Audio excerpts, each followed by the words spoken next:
by Roger Linder, written in November 2008. Prologue. Many words have been written about I Mall. Okay, sounds like I need to start over again. Okay. This is a reading of Only Golden Fingers Could Play So Heavy by Roger Linder, written in November 2008. Prologue. Many words have been written about I Mall. Turn to any newspaper or magazine at the time and you'll see the impact he had on music. But until this time, the full story of I Mall, his family and friends, has never really been told. That is, the story of I Mall cannot be told without telling the story of those around I Mall. While he once would have been the last to admit it, his life was shaped by people and events around him, without the control he thought he had over them. We all know I as the literal birth of rock and roll. Without him, the world of rock as we know it today in the mid-21st century would not be the same. But without the influences and events surrounding him that shaped his life, he would not be the same either. I was both a tragic and a comic figure, and this manuscript will help you understand the man, the myth, and the legend. Most histories of I Mall begin at the beginning, or so they claim. Their beginning, originating with golden fingers, is not I's beginning. And I's beginning is not his beginning, his birth. It reaches years earlier to the man known simply as Henry Mall.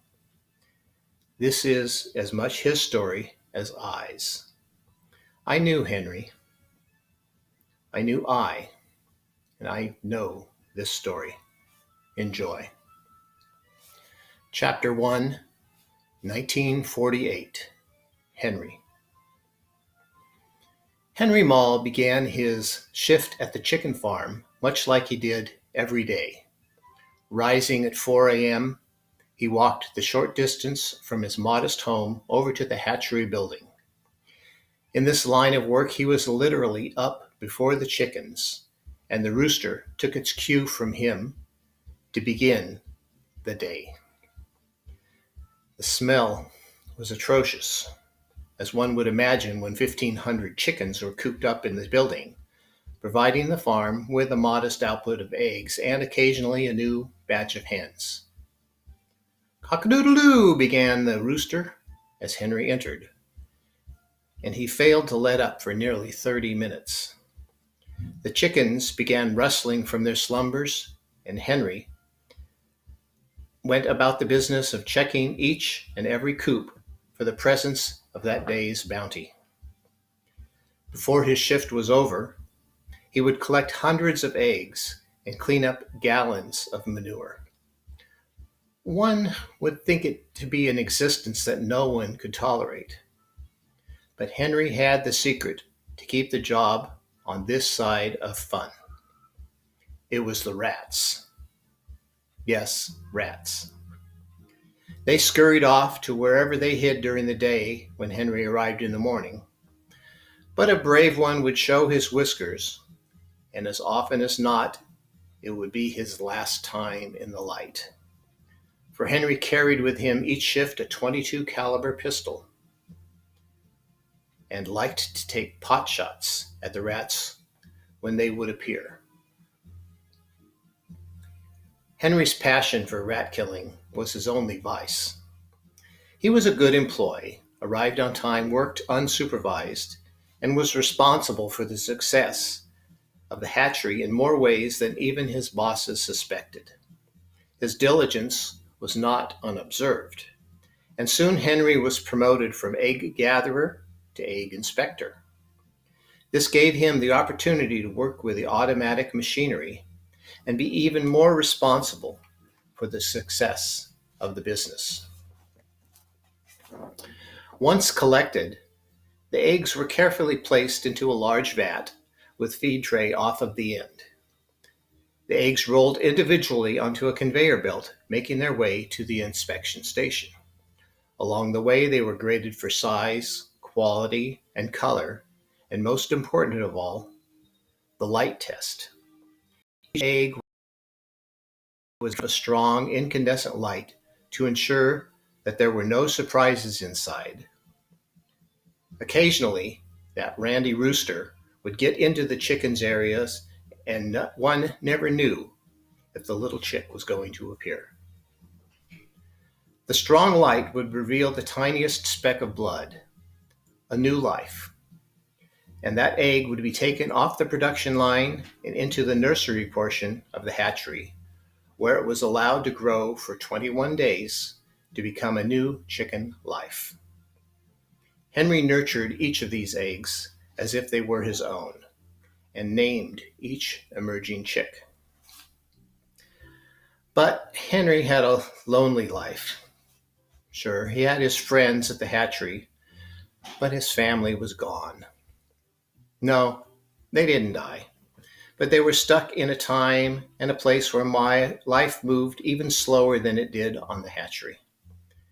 Henry had to get out, find the excitement, so he left his family when he was just 15, gathered all his worldly possessions, and took the train to California on his first great adventure. Henry wasn't exactly unhappy in his time in North Dakota. In fact, some of those times were the happiest of his life. The cold, brutal winter storms would sometimes take a break, and the skis and sleds would come out. His brothers and sisters, there were 8 in all, and the kids from the neighboring farms would all get together and race. There were no hills, but that didn't stop them from pairing up and running through the snow, pushing their partner on his or her sled, striving to be the first over the finish line. And summer, though a tough time in general due to the Great Depression, still could be fun with cow patty throwing contests, horse riding, sleeping in the hay, hiding in the cornfields, riding on the tractors. It seems there was no end to the fun. But still, Henry knew there was more. His parents weren't happy that he wanted to leave, but gave their assent. When he arrived in California, he moved in with an older cousin who helped him get his job at the chicken hatchery. Although Henry hadn't worked with so many chickens before, he was raised on a farm. He did have the basic skills, if it could be called that, to do the job.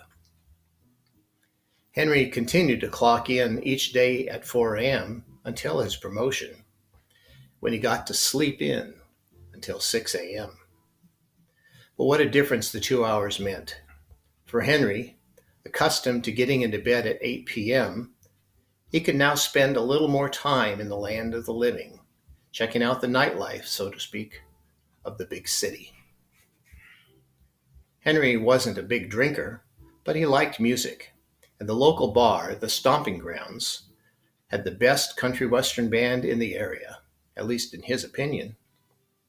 The scuffling scrappers knew what people liked, and every weekend the place was full, people dancing, drinking, and occasionally fighting.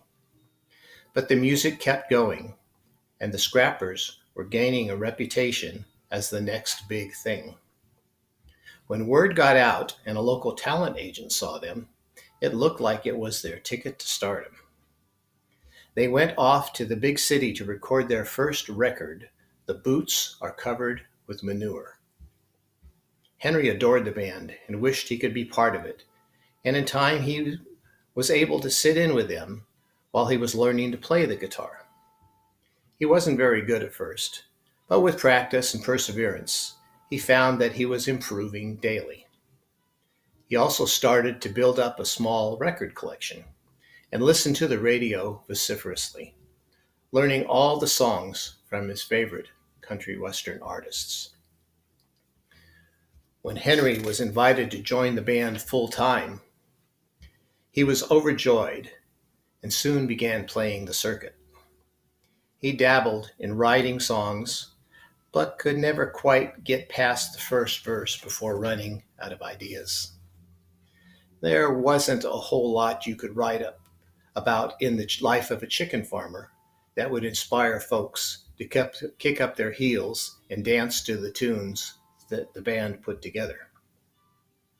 But Fridays and Saturdays now had a special meaning to him. He was out with friends, playing the music that he loved, and most importantly, meeting girls.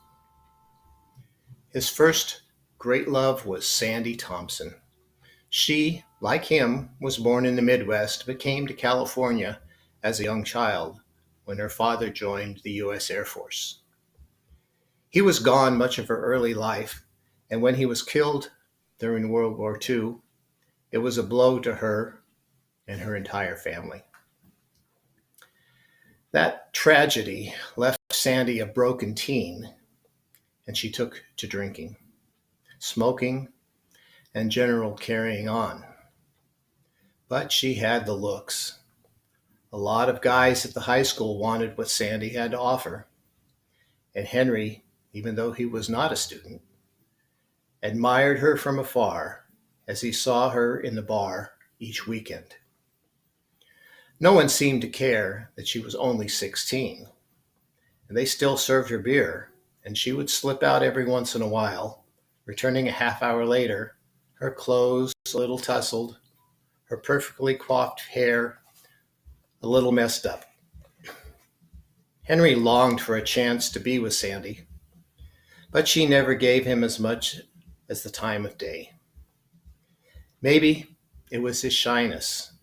Maybe it was the constant stench of chicken manure that never quite would leave him.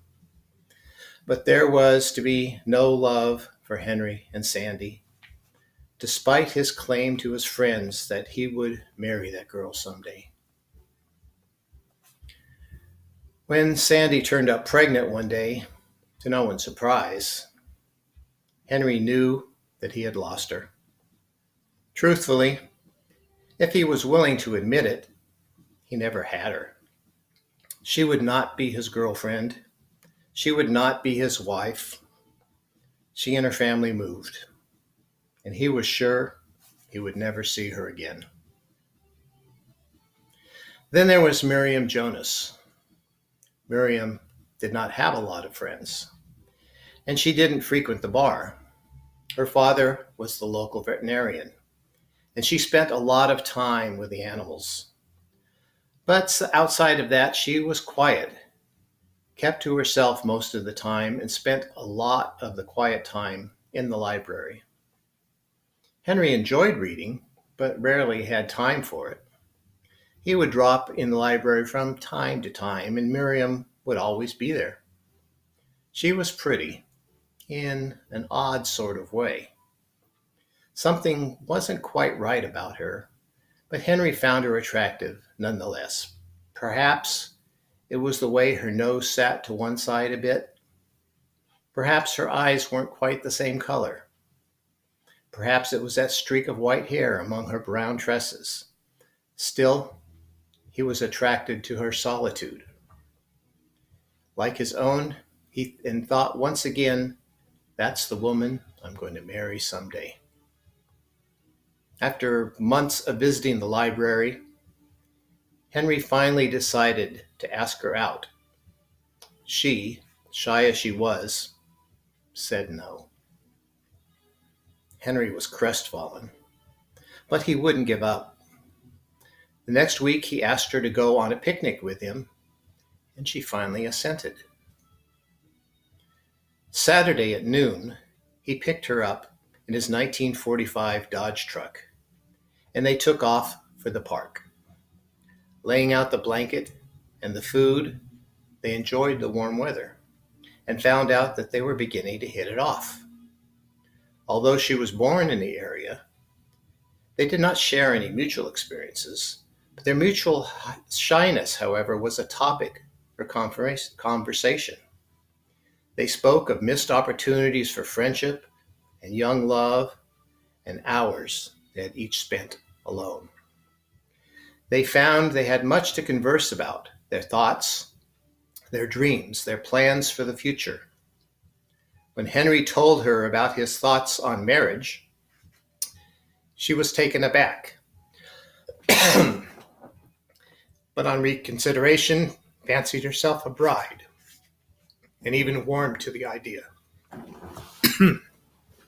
Sorry. It's too early to speak of that, she said. But they did allow themselves time to fantasize about their life together, what their kids would look like, and what it would be like growing old. Henry and Miriam seemed a perfect fit, instantly compatible, a match made in heaven. By the end of their day together, they were in love, and the future seemed so bright. It was just past 6 p.m. when they left the park to head home. They were talking and laughing and still thinking about their life together when they were about to pass the stomping grounds.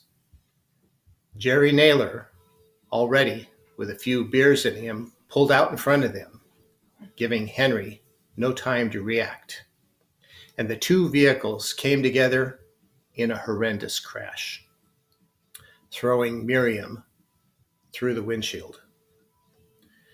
When the ambulance came, it was too late. Miriam was dead. We'll see you tomorrow, 2 o'clock, for Chapter 2.